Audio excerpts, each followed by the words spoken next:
4ஆம் எண்ல பிறந்தவங்களுடைய யோகாசனம் என்ன அப்படிங்கறத பார்க்கலாம். 4ஆம் எண் 4 அப்படி என்னன்னாக்க அந்த 4 வேதங்களை சார்ந்தவர்கள் 4ஆம் எண் என்பது 4 என்பதே ஒரு உயர்வான எண்.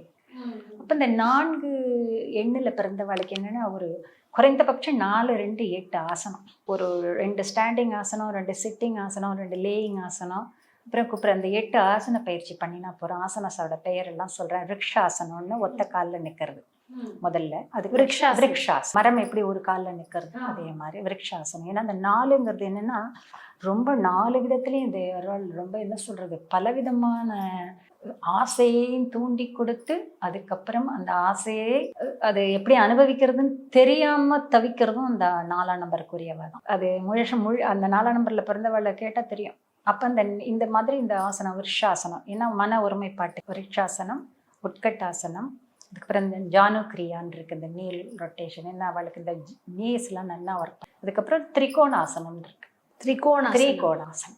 இந்த ஆசனத்தையும் பண்ணி கீழே உட்காந்து ஷஷாங்காசனம், பட்டர்ஃப்ளை, அதாவது பத்ரகோணாசனம், இந்த செருப்பு தைக்கிற தொழிலாளி எப்படி உட்காருவாரோ அந்த மாதிரி 2 ஆசனம். அப்புறம் நேர படுத்து காலை தூக்கி ஹலாசனம், குப்புறப்படுத்து புஜங்காசனம், கடைசியில் புஜங்காசனுக்கு அப்புறம் சவாசனம்.